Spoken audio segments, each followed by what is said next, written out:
반가. 안녕하세요. 여러분. 여다나 200선 박용덕입니다. 자, 이번 시간은 86번부터 90번까지 보도록 하겠습니다. 자, 그러면 먼저 86번입니다. 틀린 것입니다. 1번은 합격자 결정 공고일로부터 1월 이내에 자격증을 교부해야 된다. 예, 1월입니다. 1월. 우리 암기 프린터 45번에 동그라미 1번에 있습니다. 실제 시험에 2개월 이내 교부해야 된다. X로 출제됐습니다. 2번 자격증 교부대장은 전자적 처리가 불가능한 특별한 사유가 없으면 전자적 처리가 가능한 방법으로 작성 관리해야 된다. 예, 자격증 교부대장이나 등록대장 모두 전자적 처리가 불가능한 특별한 사유가 없으면 전자적 처리가 가능한 방법으로 작성 관리해야 됩니다. 그래서 이제 사실 등록 신청할 때, 소속공개사 고용 신고할 때, 분사무소 설치 신고할 때 자격증 사본을 제출하지 않습니다. 전자적 처리가 되어 있기 때문에 인터넷에 다 뜹니다. 자격증 언제 땄는지. 3번 자격증 교부 시도이사와 사무소 소재지 관할 시도이사가 다른 경우 자격증 교부 시도이사가 자격 취소 처분에 필요한 절차를 모두 이행한 후 사무소 관할 시도이사에게 통보해야 된다. 암기 프린트 54번에 6번에 있는데 이게 틀렸네요. 반대로 했네요. 반대로. 서로 다른 경우에는 사무소 소재지 관할 시도이사가 자격 취소 처분에 필요한 절차를 모두 이행한 후 교부한 시도이사에게 통보해서 교부한 시도지사가 자격 취소, 자격 정지 처분을 하게 됩니다. 즉 청문, 의견 진술기에는 사무소 관할 시도이사가 다 이행을 한 후 교부한 시도이사에게 통보해서 교부한 시도이사가 자격 취소, 자격 정지 처분을 하게 되겠습니다. 그래서 3번 틀렸습니다. 암기 프린트 54번에 동그라미 6번, 7번 청문과 의견 진술기에는 사무소 관할 시도이사가 부여합니다. 4번 시도지사가 공인중개사의 자격 취소 처분을 한 때에는 5일 이내 국토부 장관에게 보고하고 다른 시도이사에게 통지해야 된다. 네, 5일이라는 숫자 오로지 공인중개사법에서는 5일이라는 숫자 여기 딱 한 번 나옵니다. 공인중개사법에서는 부동산 거래 신고 등에 관한 법률에서 토지거래 허가구역 지정 공고하면 5일 후에 효력 발생한다는 말 부동산 거래 신고 등에 관한 법률에 딱 한 번 더 나옵니다. 5일 이내 국토교통부 장관에게 보고하고 다른 시도회사에게 통지해야 된다. 왜? 다른 시도에 가서 시험 못 보게 자격 취소되면 3년간 시험도 못 보고 즉 자격도 취득할 수 없고 취직도 못하죠. 그래서 다른 시도에 가서 시험 보면 모르니까 다른 시도회사에게도 통지를 해줘야 합니다. 5번 폐업 신고 후 1년 이내에 중개사무소 개설 등록을 다시 신청하려는 자는 시도의사가 실시하는 실무교육을 받지 않아도 된다. 네, 그렇습니다. 실무교육, 직무교육, 매수 신청대리 실무교육 요 세 가지가 사전교육인데 사전교육의 유효기간은 1년입니다. 따라서 교육받고 1년 안에 취직하거나 개업 안 하면 다시 받아야 됩니다. 그만두고 1년 안에 다시 취직하거나 개업하려면 사전교육 안 받아도 됩니다. 미리 받는 게 사전교육이죠.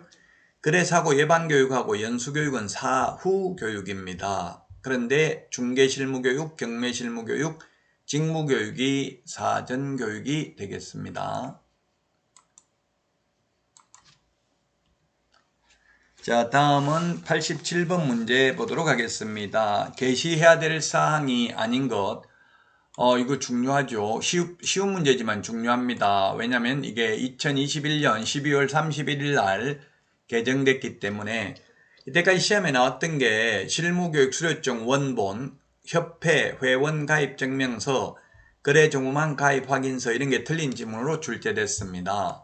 이번에 2021년 12월 31일부로 신설된 게 사업자 등록증도 게시해야 됩니다. 그 다음에 분사무소인 경우 분사무소 설치신고 확인서, 소공을 고용했으면 소속공개사 자격증 원본입니다. 자격증은 있는 경우에만 게시하면 되죠. 그래서 소위 부칙개공은 자격증 없기 때문에 자격증 게시할 필요 없습니다.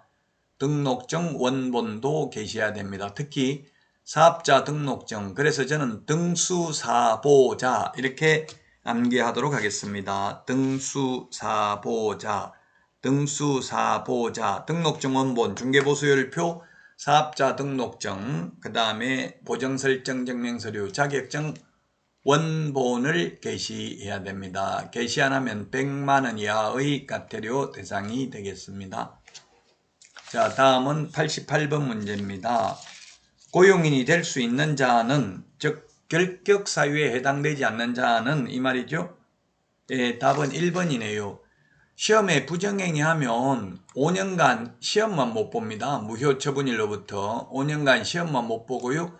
보조원으로 취직은 할 수 있습니다. 부정행위를 해도. 그래서 1번이 결격 사유에 해당되지 않습니다. 그리고 도박죄든 공인중개사법이든 금고 이상 집행유예는 유예기간 동안 결격 사유고요. 그 다음에 공인중개사법 위반해서 벌금 받으면 3년간 결격 사유입니다. 1년밖에 안 지났으니까 결격 사유고요. 그 다음에 업무정지기간 중에 있는 자, 자격정지기간 중에 있는 자 결격 사유고요. 자격 취소 3년 미경과자, 등록 취소 3년 미경과자, 이 법에 의한 벌금 300만원 이상 벌금 받고 3년 미경과자, 금고 이상 형을 선고받고 그 집행이 종료된 날부터 3년 미경과자 결격 사유고요. 결격 사유 최근 35년간 해마다 출제됐습니다. 자, 다음은 89번입니다. 부동산 거래 신고법 시행규칙에서 정하고 있는 주택임대차 계약 신고사항이 아닌 것은 몇 개인가 했는데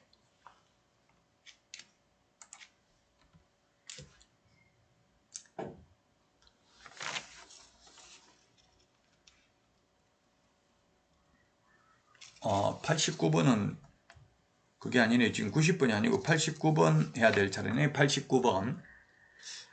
네, 89번은 뭐냐면 휴업, 폐업에 대한 것으로 틀린 것입니다. 1번, 휴업 신고하지 않고 3월 이하 휴업할 수 있다. 그렇습니다. 3개월 초과해서 휴업하는 경우에만 신고하면 되죠.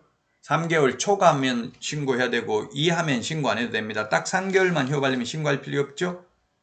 원칙적으로 6월을 초과할 수 없는데 임신, 출산, 징집으로 인한 입영, 취학, 질병으로 인한 요양 등 부득이한 사유가 있으면 6월 초과할 수 있습니다. 자, 그 다음에 3번 3개월 초과에 업무 개시하지 않는 경우에도 신고해야 됩니다. 자, 그 다음에 4번 휴폐업 신고는 직접 방문 신고 외에 전자문서로 할 수 있다. X네요. 휴업 신고, 폐업 신고는 방문 신고만 가능합니다. 우리 암기 프린트 51번에 27번, 28번에 있는데요. 왜냐하면 등록증 원본을 반납하러 가야 됩니다. 여러분들 암기 프린트 없으면 네이버 카페 박용덕 박사의 부동산 여행에서 다운로드 받을 수 있습니다. 네이버 카페에서 다운받을 수 있고요. 휴업신고, 폐업신고는 전자문서 안 되는데 재개신고, 변경신고는 전자문서도 가능하고 방문신고도 가능합니다. 자, 그 다음에 휴업기간 중에 폐업 또는 재개신고할 수 있다.